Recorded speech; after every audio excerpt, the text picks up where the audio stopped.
ဖြစ်နိုင်မဲ့ဆိုရင်တကဘာလုံးမှာရှိတဲ့လူသားအားလုံးဒီလထဲမှာဒီခရစ်စမတ်ကာလမှာသခင်ယေရှုခရစ်တော်ဖခင်ရဲ့ကယ်တင်ခြင်းကျေးဇူးကိုခံစားရစေခြင်းနဲ့ယေရှုခရစ်တော်ဖခင်ကိုမိမိကယ်တင်ပိုင်ရှင်အဖြစ်နဲ့လက်ခံယုံကြည်ပြီးတော့တမန်တော်ဘဝအတွက်အာမခံချက်ရစေခြင်းနဲ့ခရိယန်ဘာသာဆွဲတာမဟုတ်ဘာသာတရားဆိုတာကလူတွေကအမိပေးထားတာဘာသာဆိုတာကလူတွေကအမိပေးထားတာဒါပေမဲ့ဘာသာတရားနဲ့မတူတဲ့ကယ်တင်ခြင်းတရားဆိုတာကယေရှုခရစ်တော်ဖခင်သခင်အသေးခံခြင်းရှင်ပြန်ထမြောက်ခြင်းအပြင်လူသားတွေကိုကယ်တင်ပေးသောတရားအဖြစ်နဲ့ဒီလောကကြီးထဲမှာထင်ရှားလာတယ်ဒါကတော့ဖခင်ရဲ့တစ်ဖက်သက်မေတ္တာတရားဖခင်သခင်ရဲ့ဂျေဇုပြုတဲ့တရားလို့လည်းခေါ်တယ်ဖြောင့်မတ်စေသောတရားလို့ခေါ်တယ်လူကငရဲကလွတ်ဖို့ရန်အတွက်လူရဲ့အကျင့်တီလာနဲ့မလုံလောက်ဘူးကိုယ်တူနဲ့လည်းမလုံလောက်ဘူးလူတွေကအဲ့ဒါကြီးကိုအမှန်လို့ထင်နေတယ်ကုသိုလ်လုပ်တာကောင်းတယ်အကျင့်တီလာတွေတိဆောက်တာကောင်းတယ်ဒါပေမဲ့မွေးကလေးကပါလာတဲ့အပြစ်ကြောင့်လူဟာဖောက်ပြန်နေတယ်နေ့တိုင်းမှာဖောက်ပြန်နေတယ်လူတိုင်းညာလို့မရဘူးဒါကြောင့်မို့လို့လူကဘလို့နည်းနဲ့မှလူရဲ့အကျင့်တီလာအားဖြင့်ငရဲကမလွတ်နိုင်ဘူးအဲ့ဒီတရားကလည်းဒီတမန်ကျမ်းစာထဲမှာဘုရားသခင်ကအတိအကျဖော်ပြထားပြီးသားလူတွေကချော့မော့သောစကားနဲ့ကောင်းမှုပြုလို့ရှိရင်ကောင်းရာရောက်မယ်ချော့မော့သောစကားနဲ့ပေါ့နော်ဒီလိုနဲ့လူတွေကတရားကိုတောင်မှလက်နှလုံးချလာလှည့်ပြီးတော့လူတွေက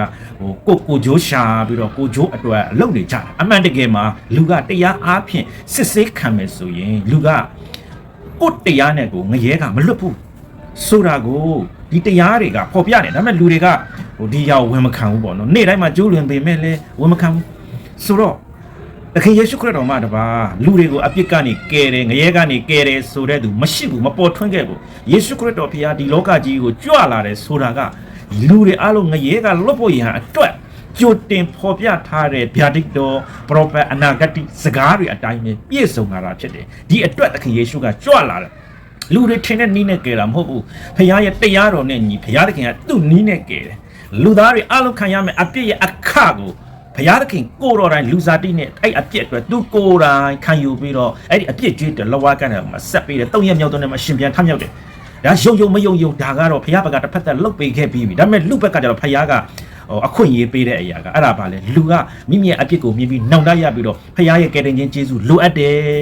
ဆိုတာကိုသဘောပေါက်ပြီးတော့အဲ့ဒီဖခင်သခင်ရဲ့ကယ်တင်ခြင်းကိုလူကနှလုံးသားတကားဖွင့်ပြီးတော့ယေရှုခရစ်တော်ဖခင်သခင်ရဲ့ကယ်တင်ခြင်းကိုလက်ခံမှသာလင်ငရဲကလွတ်မြောက်မယ်ဒါကတော့ဖခင်သခင်လူဘက်မှာအခွင့်အရေးပေးထားတာဖြစ်တယ်ဒါကြောင့်ဒီနေ့ခရစ်စမတ်မှာဒီလထဲမှာလူသားအားလုံးငရဲကနေလွတ်မြောက်စေခြင်းနဲ့ခရစ်ယာန်ဘာသာဝင်တာမဟုတ်ဘူးခရစ်ယာန်ဘာသာထဲမှာဝင်တဲ့သူတွေအများကြီးပဲတချို့ကမိမယူခြင်းလို့ခရိယန်လောက်တာတွေရှိတယ်ဒါတွေကအကျိုးမရှိပါဘူးတခြားသောအကြောင်းကြောင့်ခရိယန်ဖြစ်ရင်လည်းဘာသာအတူတူပဲဘာမှဘယ်လိုပြောမလဲအကျိုးမရှိဘူးဘာသာရေးပဲ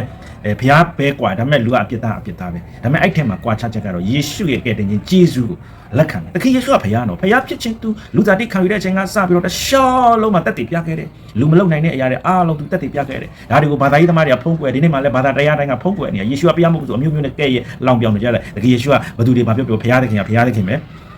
လဘာဝလူနေလောက်ခဲ့တယ်လဘာကတော့မှလည်းအသေးခံပြတယ်သုံးမြောက်တဲ့မှာရှင်ပြန်ထမြောက်တာသစ္စာတရားဖြစ်တယ်လူတွေငရဲကလွတ်နိုင်တဲ့လမ်းကလည်းယေရှုခရစ်တော်တည်ဟူသောလမ်းပဲရှိပါတယ်ချစ်တော်မိတ်ဆွေများဒီခရစ်စမတ်မှာမိတ်ဆွေတက်မလွန်အတွက်အာမခံချက်ရရှိဖို့ရန်